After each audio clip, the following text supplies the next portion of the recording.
Boa noite a todos, eu sou o Willy Robert, está começando o 7º episódio do Visão de Jogo Podcast. Hoje nós falaremos da ótima partida do Palmeiras contra o Sport. Hoje sim terá elogios. Vamos estar falando também sobre o Andreas Pereira, que foi contratado pelo Palmeiras, como ele pode jogar nesse time, que são várias funções que ele pode exercer dentro desse time do Palmeiras. No segundo bloco nós vamos falar sobre uma mudança que o Palmeiras aprovou no calendário, em que é uma coisa que o Abel sempre reclama, e o Palmeiras aprovou, deixando o Palmeiras com menos semanas de treino daqui pra frente na temporada. Eu quero falar sobre uma situação que aconteceu na Copa do Brasil, na partida do Fluminense, falar também sobre alguns jogos, os outros jogos da Copa do Brasil. No terceiro bloco, eu quero falar sobre Corinthians e Palmeiras, que acontece amanhã, o que o Palmeiras deve fazer para ganhar do Corinthians, na minha opinião, e vou estar estreando um quadro novo, respondendo comentários. Essa semana teve bastante visualização nos shorts do canal, e teve alguns comentários de pessoas que não conhecem, não sabem, e muito provavelmente são abeletes. Então fique aí e não perca esse programa de hoje.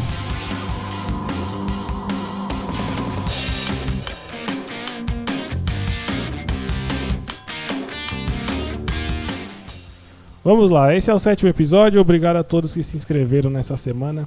Teve mais de, talvez, não sei se mais, mas quase 10 inscritos só nessa semana. Muito obrigado a todos que se inscreveram. Continue se inscrevendo, deixa o like, compartilha com os palmeirenses, que é muito importante, eu agradeço. E vamos para o episódio de hoje, começando falando da partida do Palmeiras contra o Sport. Foi um 3-0 muito bom, que essa temporada talvez tenha sido o terceiro ou quarto bom jogo do Palmeiras, e terá apenas elogios. Nessa partida eu não consegui encontrar nada e também nem precisei procurar nada de crítica para fazer a respeito desse jogo. Por quê? Claro, o Sport, no princípio, o Sport já é muito fraco, o que deve ser colocado em questão, e isso é óbvio. Mas o que um time que é forte como o Palmeiras, com todo o investimento que tem, deve fazer? O que o Palmeiras fez, que é golear. 3-0 é uma goleada ou não, mas criar as chances para que haja uma goleada. Por quê? No primeiro tempo, o Palmeiras já desde o início já demonstrou o que faria na partida. Embora muitas partidas do Palmeiras demonstra que vai fazer algo e não faz durante toda a partida, mas nessa partida contra o Sport fez sim. No primeiro tempo o Palmeiras já pressionou na marcação alta desde o início. Já percebi o Flaco e o Vitor Roque pressionando os zagueiros do Sport, o Maurício e o Felipe Anderson pressionando os laterais. Então o Sport ficava acuado em sair pelo meio. E os volantes do Palmeiras, foi o Aníbal e o Aníbal e o Evangelista, o que acontece? Eles subiam junto com o time e os laterais apoiavam no meio. Então fazendo com que o Sport desse um chutão. E o chutão do Sport não acontecia nada de positivo para eles, e o Palmeiras ficava com a bola e retomava. Quando o Palmeiras retomava, o Palmeiras tentava jogar por dentro com infiltração, a infiltração dos meias, a participação dos volantes na criação da jogada. Porque o Palmeiras jogando com o Felipe Anderson aberto pela esquerda e o Maurício pela direita, naturalmente eles vão trazer a bola mais para dentro, tanto com ela no pé quanto por aproximação das jogadas.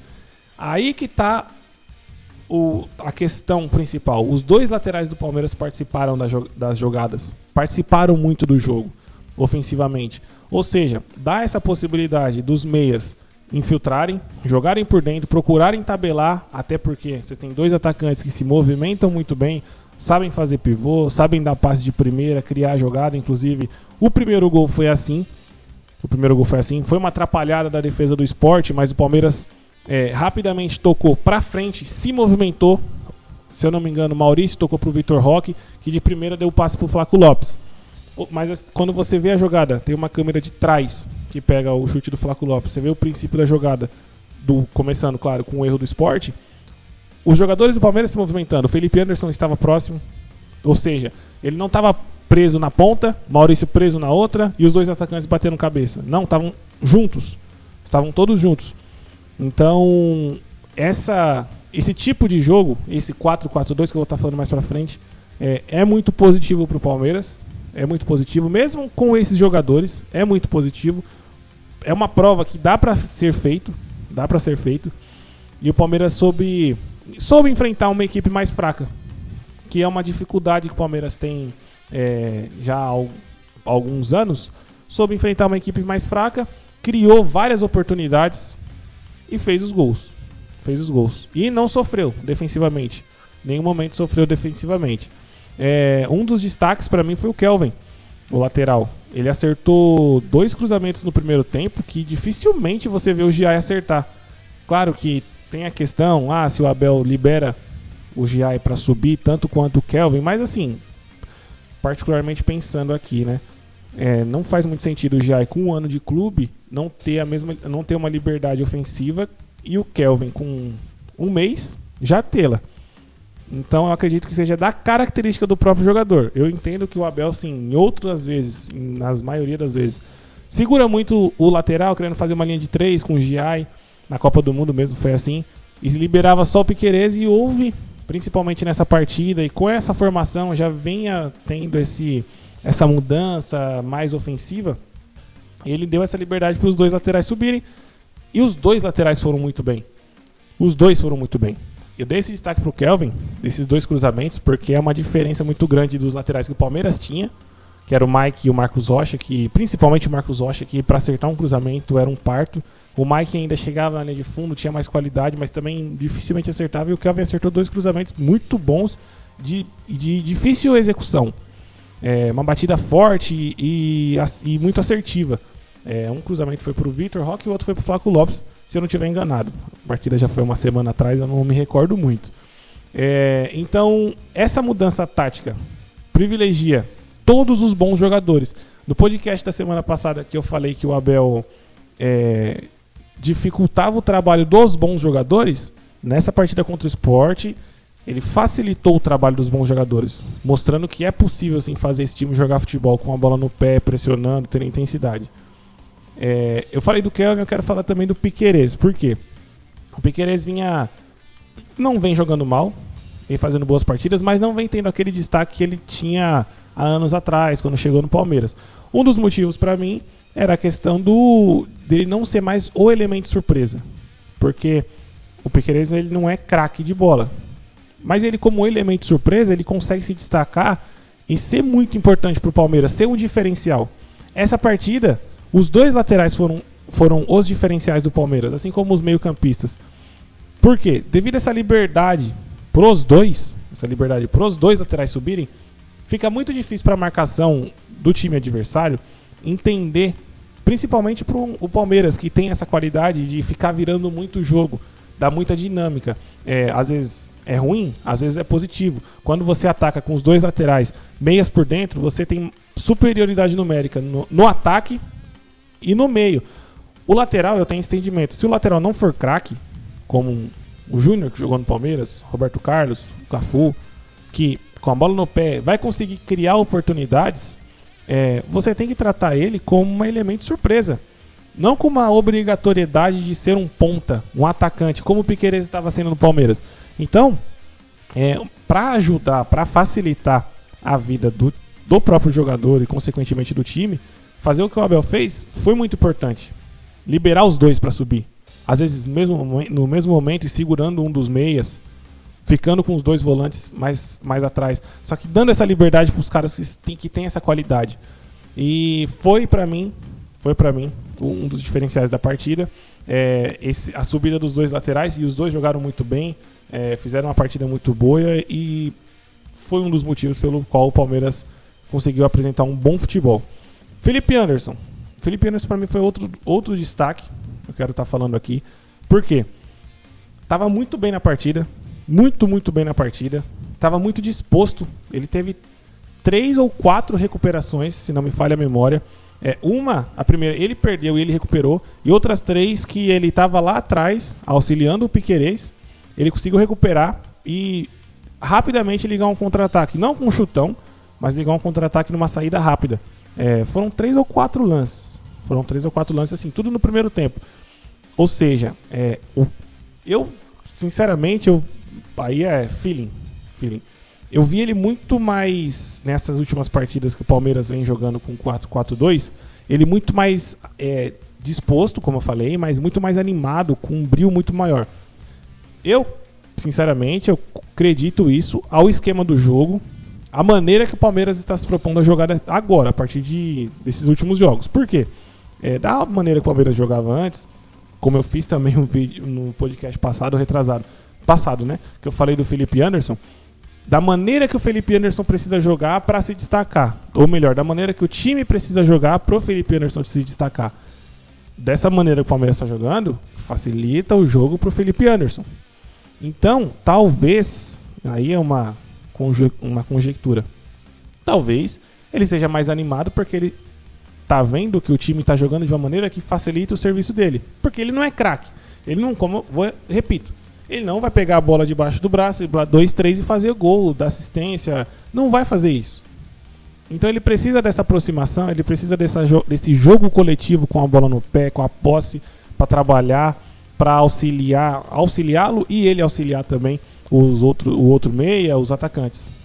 Então eu percebi ele nessa disposição, fisicamente muito bem, acertando com a bola no pé, passes, finalizações, ele quase fez um gol. Então, muito boa partida do Felipe Anderson, mostrando que é titular desse time hoje. É titular, ele está acima do Sousa, e por experiência, até por qualidade, conhecer o futebol brasileiro, está acima do Sousa. Nesse esquema, como volto a repetir, facilita o serviço dele e ele vai conseguir mostrar esse futebol, o futebol que ele tem, que até agora ele não mostrou. No segundo tempo, o Palmeiras conseguiu fazer 2 gols de jogada trabalhada. Foram jogadas de pé em pé, jogadas rápidas, que é utilizando a característica do time. A característica desse time do Palmeiras não é contra-ataque apenas, é jogada trabalhada de maneira com a posse, de pé em pé, com aproximação, com infiltração, com ultrapassagem de laterais, que foi a maneira que saiu os 2 gols do Palmeiras, o segundo e o terceiro, melhor dizendo. Um outro ponto a se destacar dessa partida, que talvez seja até o principal para mim avaliar como uma ótima partida do Palmeiras, é que depois do terceiro gol o Palmeiras continuou pressionando, tentando o quarto, não conseguiu, mas continuou, teve chance de fazer gol, ou seja, ficou em cima, até porque também o Palmeiras precisa tirar saldo, porque o que o Flamengo fez contra o Vitória logo depois foi um absurdo. Mas até então o Palmeiras não sabia como que seria a partida do Flamengo, né? Mas assim, o Palmeiras continuou, tentou fazer mais gol, ficou em cima e continuou fazendo uma partida muito boa, muito acima da média. Então, fazendo uma análise geral a respeito dessa partida, é o quê? O diferencial para mim foi ter jogado com os 2 meias e os 2 atacantes e tendo dado a liberdade para esses meias e também para os laterais, como eu falei do Kelvin e do Piquerez, porque bagunça a defesa do adversário, bagunçou a defesa do Sport. Mas o Sport é fraco, o Sport tá numa fase muito ruim, ganhou uma partida só no Campeonato Brasileiro. Mas lembrem-se como foi a partida do primeiro turno lá na Ilha do Retiro. E o que o Abel havia falado, que o Sport daria muito trabalho. Então assim, aquela partida não tem nada a ver com a partida do último final de semana. Absolutamente nada a ver. Porque esse jogo o Palmeiras jogou futebol. Esse jogo sim deu gosto de assistir. Fazia tempo que não dava gosto de assistir um jogo do Palmeiras, do início ao fim. E deu. Esse jogo deu gosto. Então o diferencial pra mim foi esse. Outro jogador que pra mim foi bem, e eu vi muita gente criticando, falando que não fede nem cheira. De fato, não fede nem cheira de modo geral. Mas o Evangelista pra mim foi muito bem. O Evangelista pra mim conseguiu cumprir o papel dele. Nota 6, 6,5 de modo geral, como qualidade, característica. Não tem nenhuma diferença muito grande, que ele não faz muita diferença pro time, só que ele faz o arroz com feijão. Ele cumpre o papel dele, não faz nada além disso, mas também não erra. Ele é um jogador seguro, não fica também só tocando de lado, ele tenta avançar com a bola, ele só não tem essa qualidade, mas ele tenta avançar com a bola, tenta dar um passe mais progressivo, vez ou outra tá aparecendo na área. Não tem essa qualidade toda. O Andrés Pereira, que eu vou estar falando aqui ainda nesse primeiro bloco, dará outro nível para o meio de campo do Palmeiras. E eu vou estar falando agora sobre como utilizá-lo nesse time, com essa formação. Mas o Evangelista, para mim, hoje, como um reserva para o próprio Andréas, vai ser um bom reserva. O Palmeiras não vai sofrer quando mudar de um jogador para o outro, a ponto de falar, não vai dar para ganhar uma partida por causa que o Andréas não está e quem vai jogar é o Evangelista. Não vai ser o caso. Ele é um jogador regular. Então, para um reserva hoje, pensando hoje, já que ele já está no elenco, eu preferia que fosse o Zé Rafael. Para mim, eu não acho que ele deveria ter saído. Mas, já que não está, é um bom jogador, um jogador mediano, mas que para a reserva está muito bom. Vamos agora falar sobre o Andréas Pereira, já engatando esse assunto do segundo volante, que ele é o segundo volante do time do Palmeiras, o Evangelista hoje, e o Andréas Pereira foi anunciado ontem, sexta-feira, inclusive no vídeo que ele postou ele já estava com a camisa 8, ou seja, o Palmeiras normalmente divulga o número da camisa, às vezes nem na apresentação o Palmeiras divulga o número da camisa, e o Andréas já soltou esse vídeo com a camisa 8, vai ser o 8 mesmo, provavelmente. O que eu acho do Andréas Pereira? Ele, pra mim, é esse camisa 8 que joga com aproximação e chegada no gol. Qual a diferença dele pro Richard Rios? Ele não tem tanta força como o Richard Rios, força defensiva, de vitalidade, de força física mesmo, por característica própria. Mas ele é um jogador que, igual o Rios, também joga por aproximação, tem chegado ao gol, tem muito boa finalização. O Palmeiras não vai perder nada ofensivamente do Rios pro Andréas. Ofensivamente nada. Para mim os dois têm qualidades muito parecidas.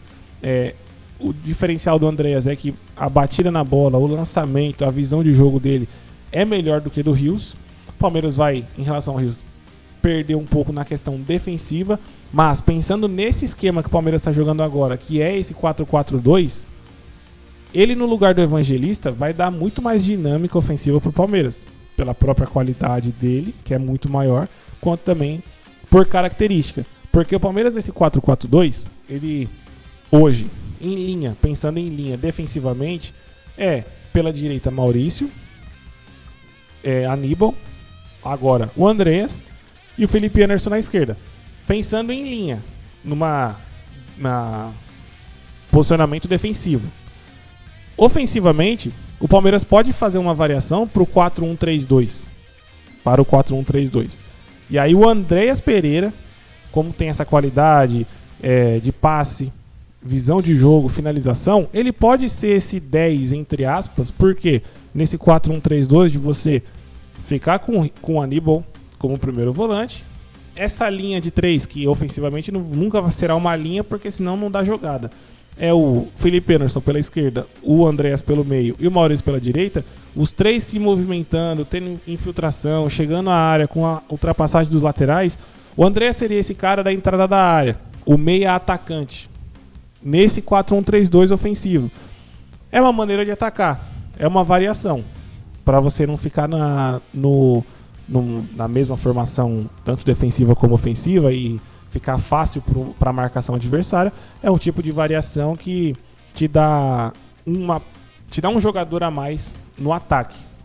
Porque em tese, nesse 4-4-2, você atacaria, entre aspas, com os dois meias e os dois atacantes, e a ultrapassagem dos laterais como elemento surpresa. Mas nesse 4-1-3-2 você teria um jogador a mais que, hoje em dia, com as defesas postadas da maneira que estão, faz muita diferença. E, claro, sempre se o time se movimentar, porque se ficar parado não dá jogada, né? Isso é uma coisa que eu gosto sempre de frisar aqui. Mas uma puta contratação, financeiramente pro Palmeiras saiu muito no lucro, porque no começo da temporada era papo de 20 milhões de euros e agora morreu em 10. Então, assim, coisa de 6 meses, não fez muita diferença o Palmeiras. O Andréas Pereira não faria o Palmeiras ser campeão do mundo. Então, assim, não fez muita diferença. Também não faria o Palmeiras ser campeão do Paulista, porque o futebol que o Palmeiras estava jogando era horroroso. Então, boa contratação.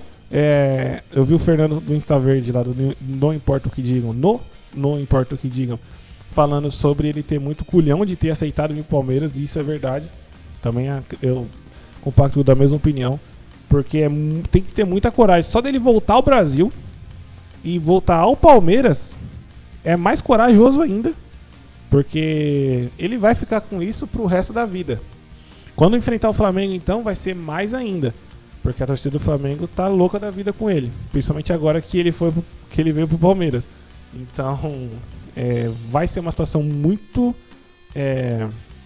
cara, eu acho que pra nós, torcedores, vai ser muito angustiante, talvez, numa final de Libertadores contra o Flamengo novamente, ele jogando, e vai ser meio...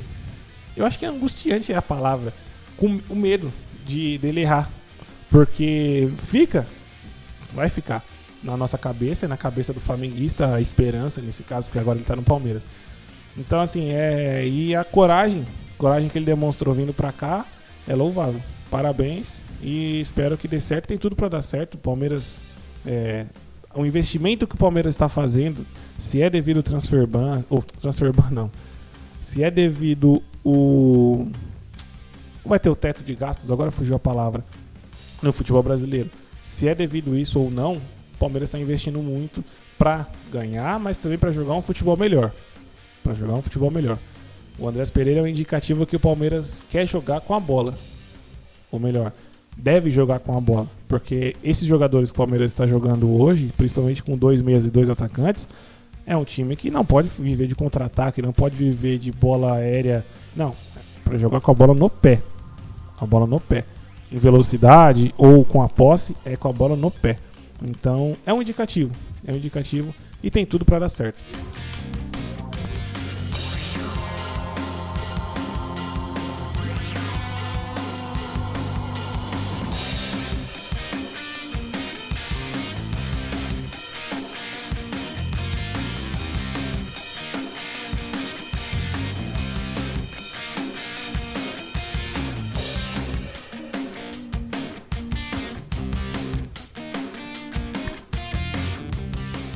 Vamos agora para o segundo bloco.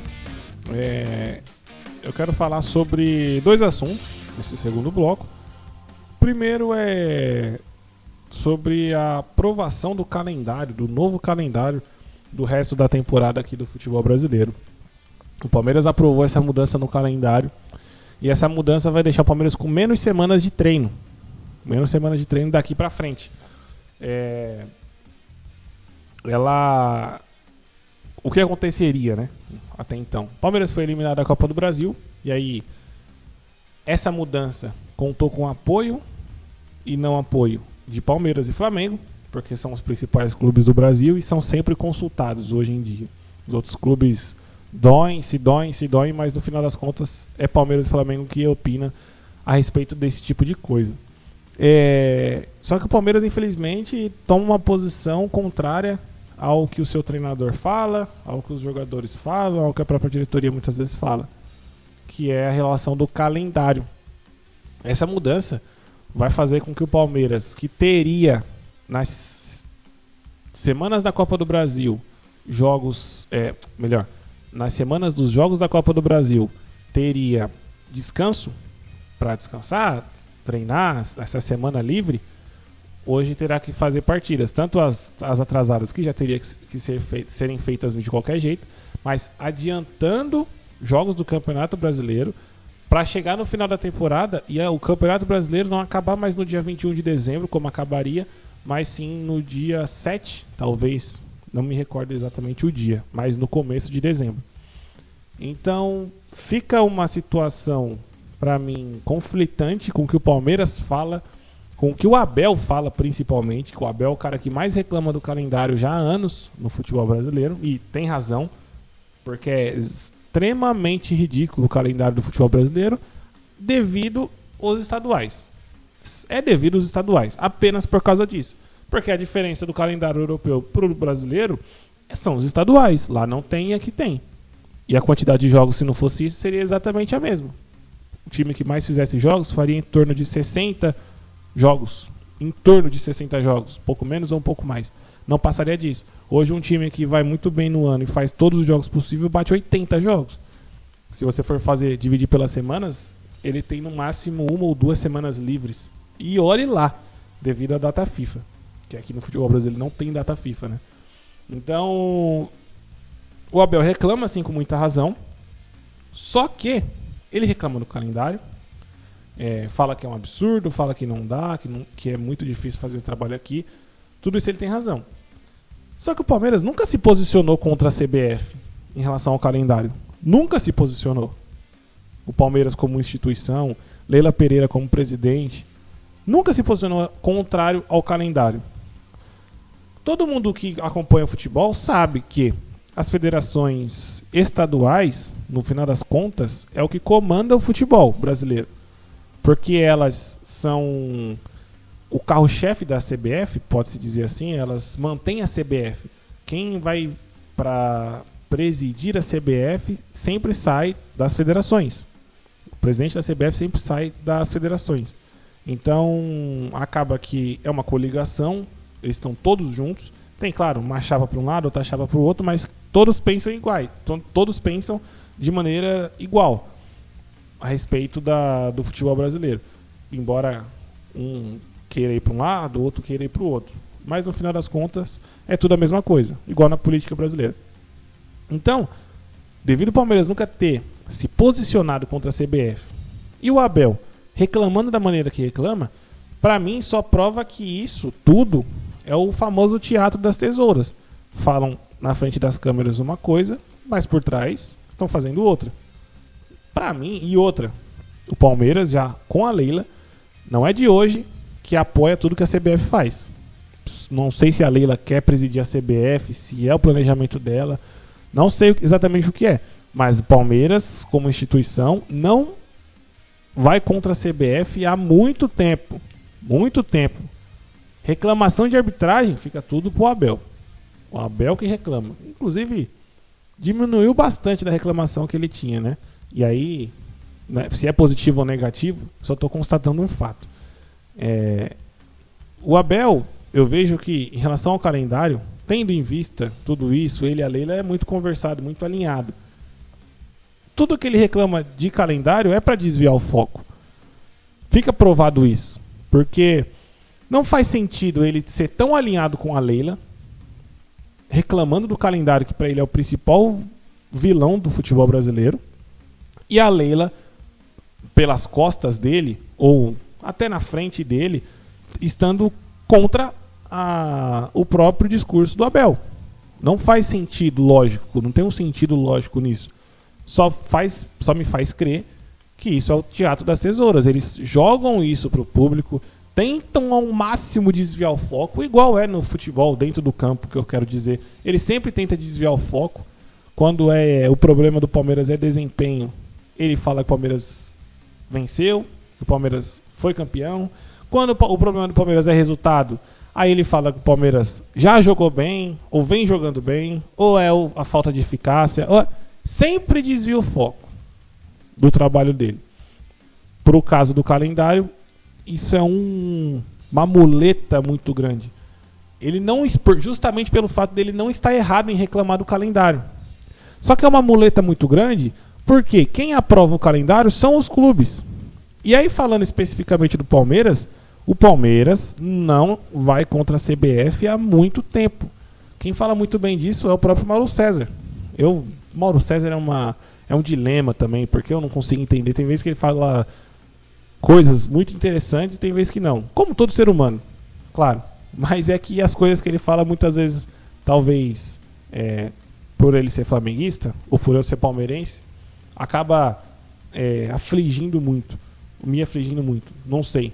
Mas em relação ao que ele fala da CBF e o que o Palmeiras atua contra a CBF ou a favor, ele está coberto de razão. Já há muito tempo ele fala isso, que é uma verdade. O Palmeiras não vai contra a CBF. Não vai. Em relação ao calendário, nenhum clube vai.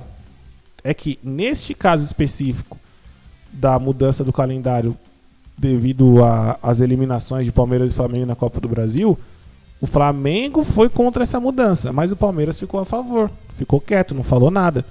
Então, fica muito nítido que é isso que eu falei, do teatro das tesouras. O Palmeiras, por trás, faz uma coisa e, na frente das câmeras, fala outra.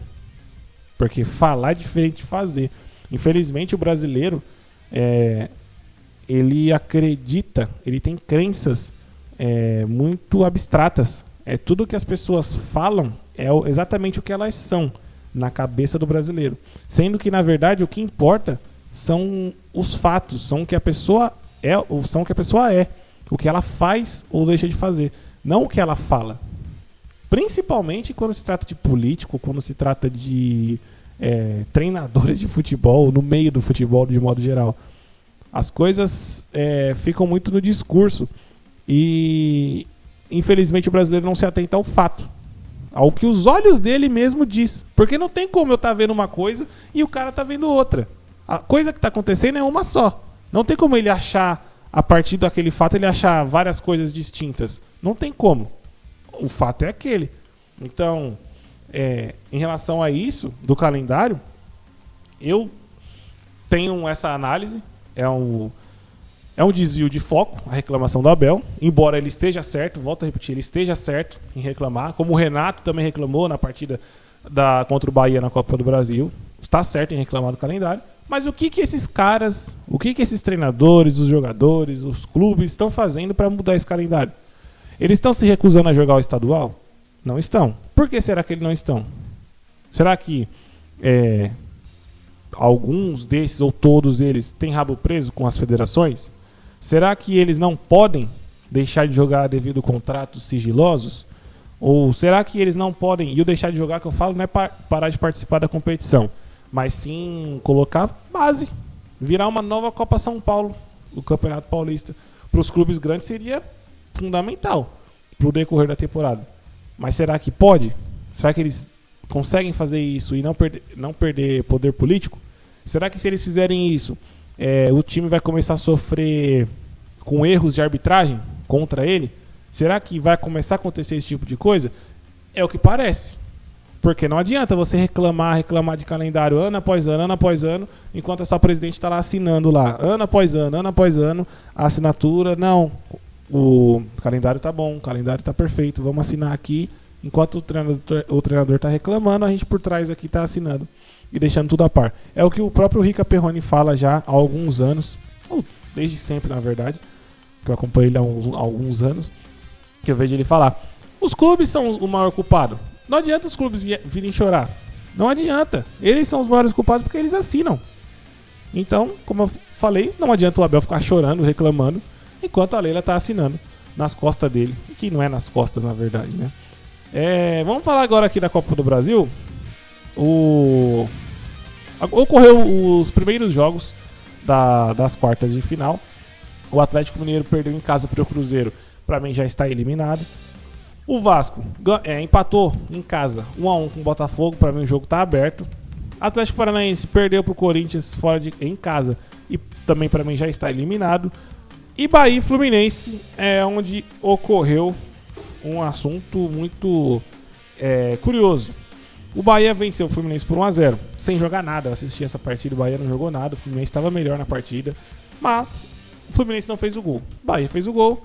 Logo depois o Fluminense teve um pênalti marcado pelo Klaus. Um pênalti também esquisito, porque o Soteldo chutou a bola, um cruzamento na área, ela sobrou, o Soteldo chutou. O jogador do Bahia estava travado com o cotovelo, a bola bateu no cotovelo dele, com o braço assim, exatamente dessa maneira.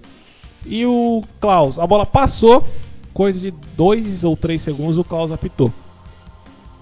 Pode ter sido reflexo ou falta do próprio reflexo, mas ele apitou o pênalti. Beleza. Na hora você pedir pênalti, é pênalti e pressionar o juiz, é natural do próprio ser humano. Até porque no lance você não consegue ter uma exatidão. Por isso a importância do VAR. No lance você não consegue ter exatidão nem se bateu no braço, quanto mais se ele teve a intenção, quanto mais se o braço estava mais aberto ou menos, se mudou a direção da bola ou não. Então é normal. O anormal, que infelizmente no Brasil é normal, né? Do ser humano, de modo geral, é normal. Mas o que é errado é o Soteldo e o Renato Gaúcho vendo no telão do VAR, a análise do VAR, ficarem totalmente indignados pelo Klaus ter desmarcado o pênalti. o que aconteceu? Aconteceu o lance, o Klaus deu pênalti. O VAR chamou e o Klaus começou a analisar enquanto ele estava passando no telão. A câmera do Sport TV focou no banco do Fluminense ali e tava o Soteldo e o Renato Gaúcho bebendo água, esperando, olhando pro telão. Na hora que acontece o replay do lance, a torcida do Bahia já começa a gritar, vendo que não foi pênalti. A torcida dentro do estádio já consegue ter essa noção. Na expulsão do Aníbal Moreno, no jogo contra o Palmeiras e Corinthians, a torcida ficou quieta na hora que viu o lance. Não ficou aquele alvoroço. Não foi expulsão. Não. Pelo contrário, a torcida já ficou quieta porque viu a cagada que ele tinha feito. Tipo assim, um ou outro grita, mas assim, a maioria você vê o silêncio do estádio. Já indica muito pro juiz o que ele deve fazer. A torcida do Bahia já ficou revoltada porque viu que não foi pênalti. E o Soteldo e o Renato Gaúcho, vendo o lance, olhando pra cima pro telão, eles estavam vendo o lance. E quando a torcida grita, eles começam a ficar indignados, né? Fazer a cena deles de estarem como se eles estivessem revoltados. E aí o Klaus desmarca o pênalti e eles ficam revoltados, malucos da cabeça.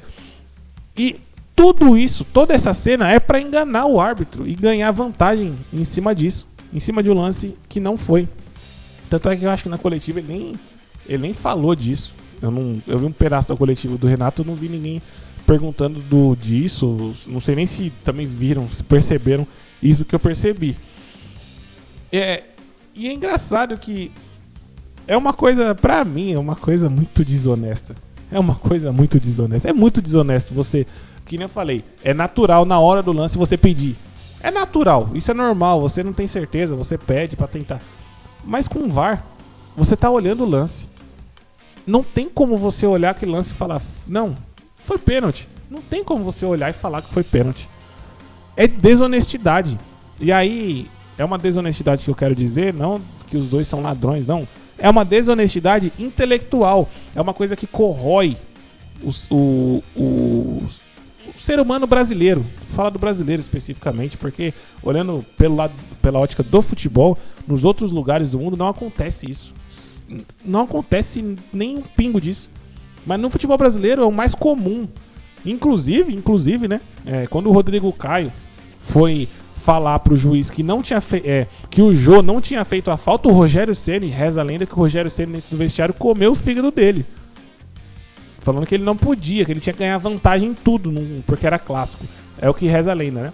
E eu acho que no final das contas foi isso que aconteceu mesmo, porque não foi só uma pessoa que falou, foram várias pessoas que relataram isso. Ou seja, você ser honesto na sociedade brasileira já é um fardo muito grande. Dentro de campo, então, dentro de um campo de futebol, de um jogo, para eles, infelizmente, para as pessoas, vale de tudo. Passar por cima, mentir, roubar lance, vale de tudo. Aí é o que eu falo. Agora olhando, saindo um pouco do espectro do futebol e falando mais como sociedade, como país. Para o Brasil mudar como país, e aí consequentemente o futebol, esse tipo de coisa tem que ser extinguida. Não pode acontecer de maneira alguma. O correto, a conduta, a maneira correta de se tratar esse tipo de coisa é na hora que o Soteldo e o Renato viram o lance, abaixar a cabeça e falar assim, de fato, não foi pênalti. Segue o jogo. Não foi pênalti. Segue o jogo. É isso que deveria ter acontecido como sociedade. Eles como seres humanos. Mas não. Eles preferem tentar ludibriar o árbitro para poder ganhar um pênalti, tentar ganhar um gol, fazer...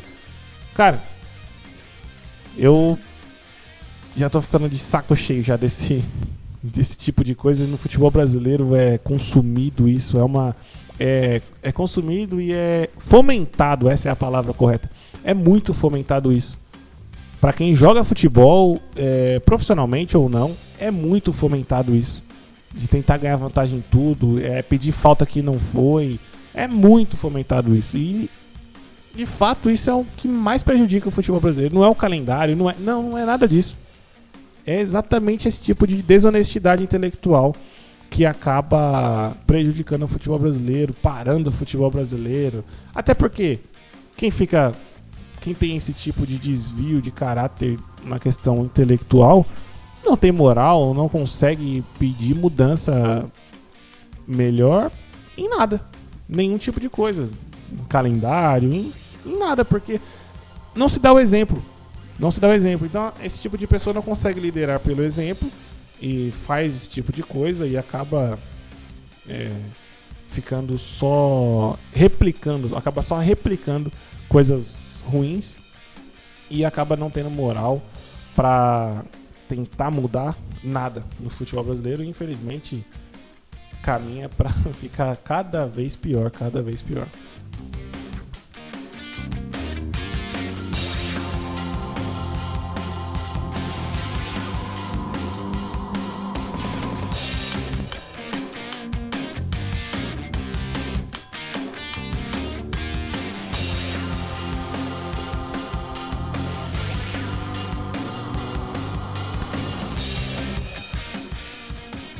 Vamos para o terceiro bloco e agora vamos estar falando sobre Corinthians e Palmeiras. O que o Palmeiras tem que fazer para ganhar do Corinthians? Essa que, se acontecer, será a segunda vitória do Palmeiras dentro de 8 jogos, talvez, nesse ano, contra o Corinthians.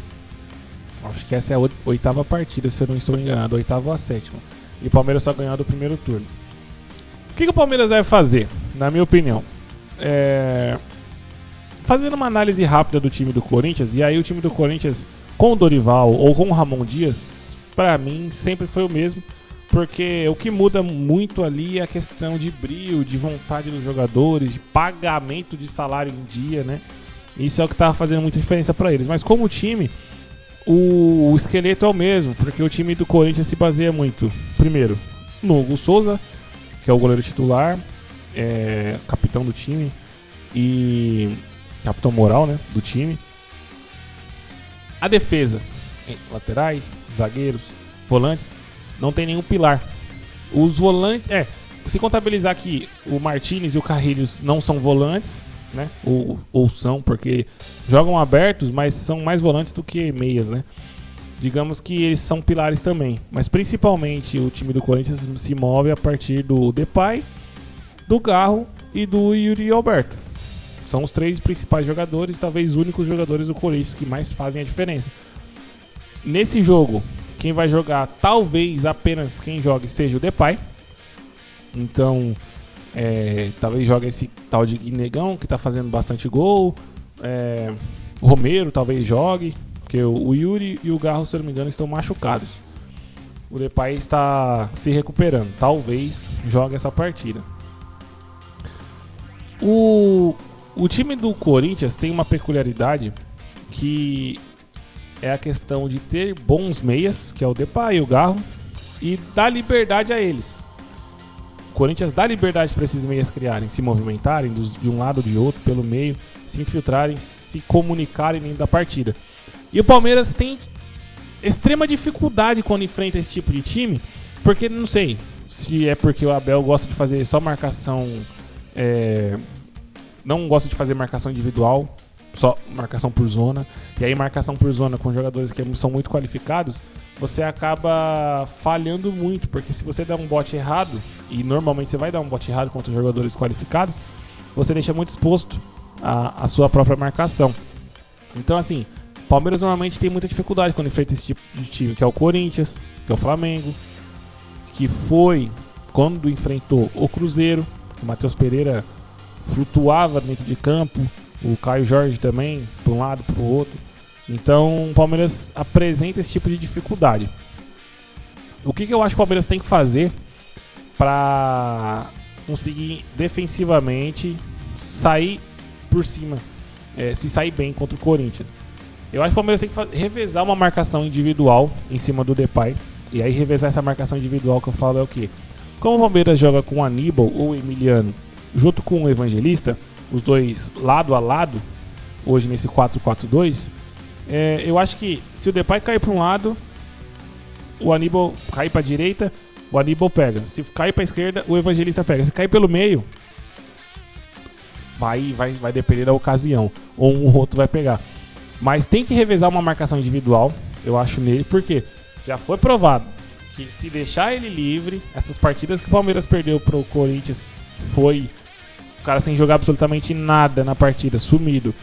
quando ele pegava a bola com a liberdade, ele consegue clarear a jogada, deixar alguém na cara do gol. Esse é o maior perigo. Embora o Corinthians não bateu o Garro nem o Yuri, os outros jogadores, o Corinthians vem numa fase razoavelmente boa, tendo em vista o que eles estão sofrendo fora de campo. Então, é uma coisa que tem que ser analisada pela comissão do Abel, que eu acho que essa marcação individual vai facilitar o serviço, inclusive de transição. Porque se você ficar dando essa liberdade pro Depay, é natural que ele vai conseguir achar algum jogador próximo ao gol. É natural.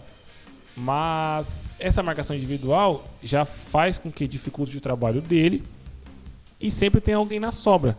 Jogando com esses dois volantes, isso é totalmente possível de fazer. E o Palmeiras, diferente dos outros jogos, que o Palmeiras estava jogando com um meia só, agora joga com 2 meias e com 2 atacantes. Ou seja, vai trabalhar mais o jogo pelo meio. E o Depay normalmente cai mais pelo meio. Então, assim, a transição fica mais até facilitada, mais rápido e mais fácil de ser feita. E aí, pensando no jogo pra frente, o Palmeiras, na minha opinião, tem que manter esse 4-4-2.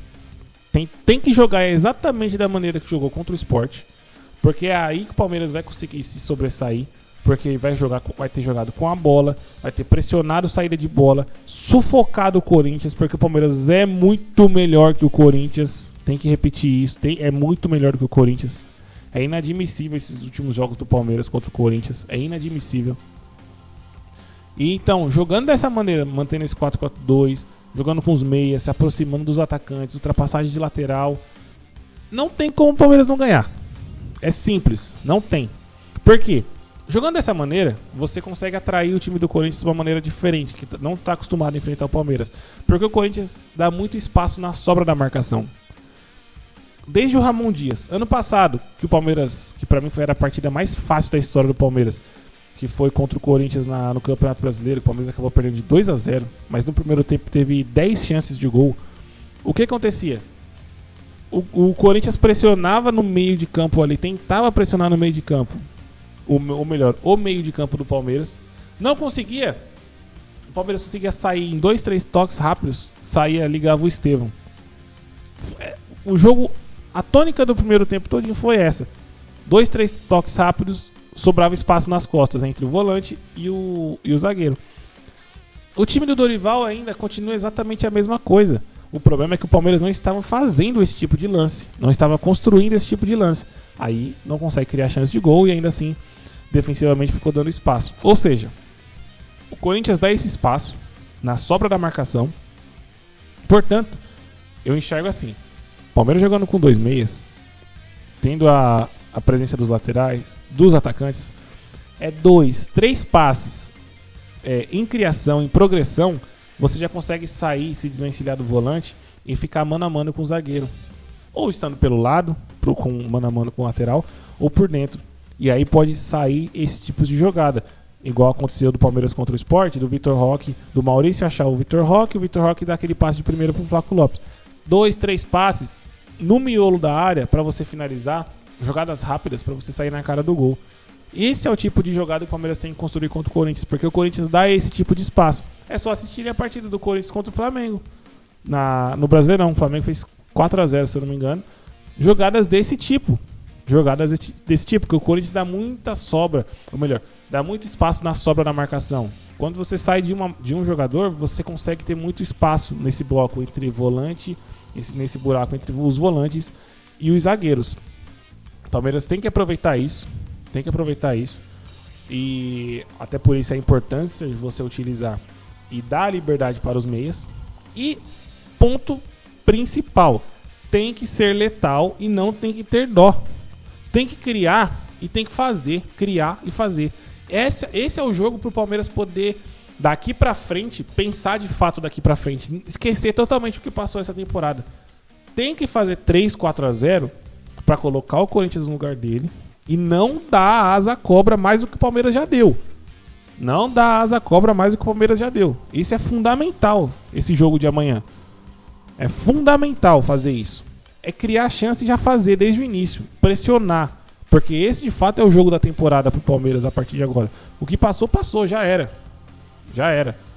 Os caras já encheram tudo que tinha de encher o saco. Mas o Palmeiras não pode dar mais asa à cobra ainda. Principalmente porque o Corinthians, querendo ou não, agora está se arrumando com o Dorival. Na Copa do Brasil já engatilhou uma semifinal. Por mais que eu acho que vai ser eliminado pro Cruzeiro na semi, mas nunca se sabe, né? Por isso que eu estou falando. Tem que matar a cobra no ninho. Não tem que dar asa. Porque depois ela vai e morde seu pescoço. Então assim, amanhã é o dia do Palmeiras de fato pensar daqui pra frente. Pra gente poder chegar nas quartas da Libertadores contra o River e ter essa confiança de falar, nós vamos vencer o River. Hoje eu ainda tenho a dúvida. Se jogar da maneira que, nessa formação, com esses jogadores, da maneira que jogou contra o Sport, dali pra frente, pensar do jogo contra o Sport pra frente, passamos do River. O Palmeiras é muito melhor. Goleamos o Corinthians amanhã. Mas tem que fazer. Tem que fazer. Tem que ser letal. Não tem que ter dó. Já teve muita dó essa temporada do Corinthians, parece. Não pode ter dó. É proibido, é impossível você não ter esse tipo de gana, esse tipo de vontade, falando dos jogadores, em golear o Corinthians amanhã. Simplesmente pra gente poder ter o que falar, pelo menos. 1-0 pra mim não basta. Tem que golear. É 3, 4-0, justamente por tudo que passou, por todo esse absurdo que foi esses jogos desse ano. E até do ano passado também. Então, assim, tem que golear. E tem futebol pra isso, tem jogador pra isso. Então, e eu acho que vai. Eu acho, sinceramente, que vai. Porque eu não consigo acreditar que o Abel vai falhar novamente. Não é possível que o Abel vá falhar novamente. E tão pouco esses jogadores. Porque o Palmeiras é muito melhor do que o Corinthians, pô. Não tem como negar isso. Não tem como negar. Então, a realidade pra mim está nítida. Então, se eu fosse patrocinado por casa de aposta agora, eu ia falar, pode apostar à vontade. O Palmeiras vai ganhar do Corinthians. E, na minha opinião, vai golear. Mas tem que jogar futebol. Tem que jogar futebol para acontecer esse tipo de resultado. Vamos pro último assunto aqui do podcast de hoje, que é a estreia do quadro. A estreia do quadro, né? Não sei se terá esse quadro semana que vem, porque eu não sei se vai ter comentários nos shorts, nos vídeos. Mas teve 4 comentários dentre os shorts da semana, que é os cortes do podcast. Para quem gosta de ver só os trechos, e acaba que divulga muito bem o podcast completo. Teve alguns comentários. Eu vou começar aqui com o Rui Duarte. Ele comentou dentro dos shorts eu coloquei os shorts o título do shorts era Paralelo entre Abel Ferreira e Fernando Diniz. Já é chamativo o suficiente para o Abelete já ficar maluco. Comparar o Abel com o Fernando Diniz já é um absurdo pro Abelete. E aí ele escreve a seguinte frase: muita maconha e 4 emojis de risos. Não, eu não fumo, eu não gosto, nunca gostei.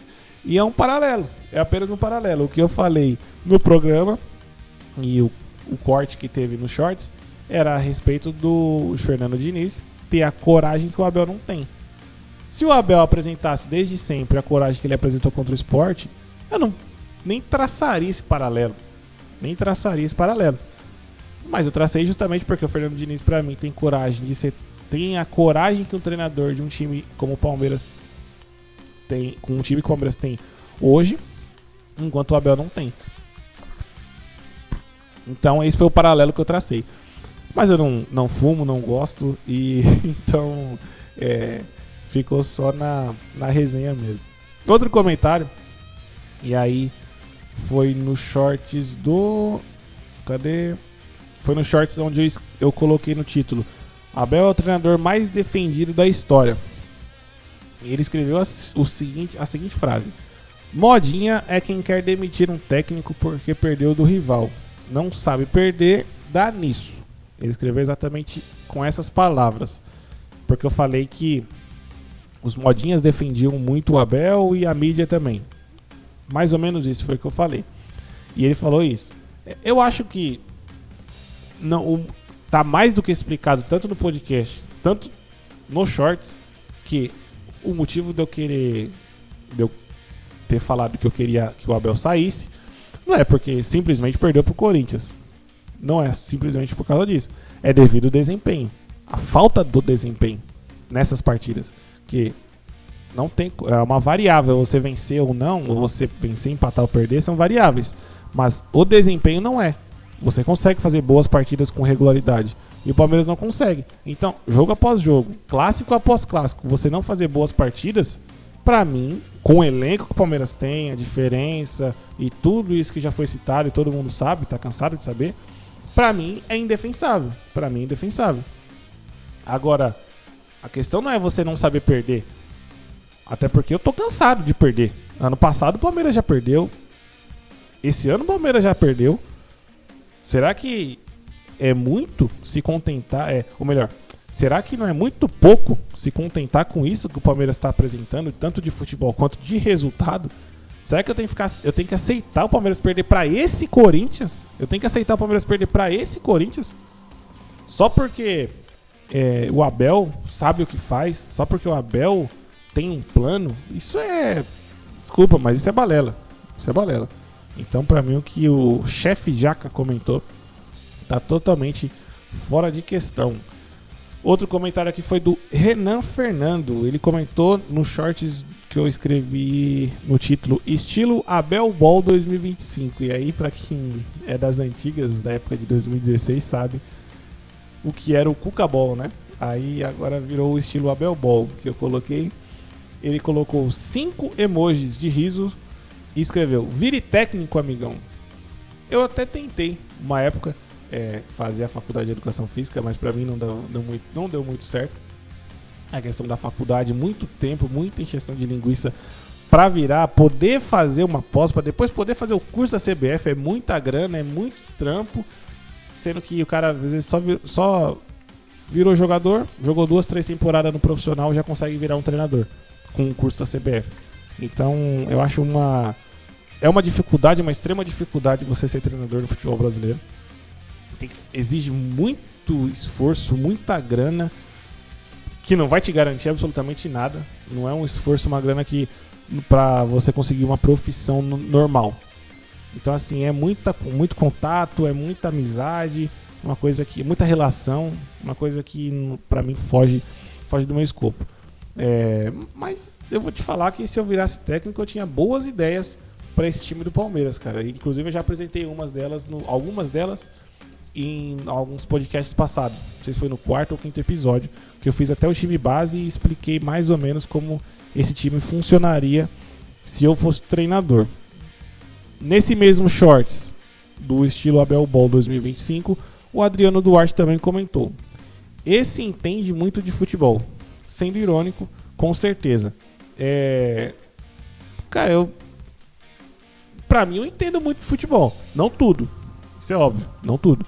Mas eu entendo, porque desde os 6 anos de idade, assistindo, acompanhando, na época ali até jornal de pós-rodada e classificação, você acaba entendendo. Acaba que tendo o dom ou não, mas por forçação de barra você acaba entendendo muito de futebol. Então eu acho que eu entendo um pouquinho, não tudo, tão pouco mais do que o Abel, mais do que... Mas eu tenho que tecer minhas opiniões, minhas críticas, ou eu não posso. Ou eu, como torcedor, tenho que simplesmente aceitar tudo que o Abel fala, porque o Abel sabe mais do que eu. Não é ele que fala que é humilde, que sempre está aprendendo alguma coisa? Não é que ele vai aprender comigo, mas ele pode aprender com o Fernando, do Não Importa o Que Digam, ele pode aprender com outros torcedores que sabem muito mais de futebol do que eu. Eu sou apenas mais um que sabe tão pouco quanto todos os outros. Então, é apenas opinião. Opinião são apenas, muitas vezes, fatos, coisas que eu estou enxergando e vou falar. E criei o canal justamente para poder falar e poder até, na verdade, não só falar, mas desembuchar. Poder falar e não ficar corroendo dentro de mim aqui sem poder falar nada. Eu quero simplesmente soltar minhas opiniões, se vão fazer sentido para as pessoas ou não, isso para mim não importa muito.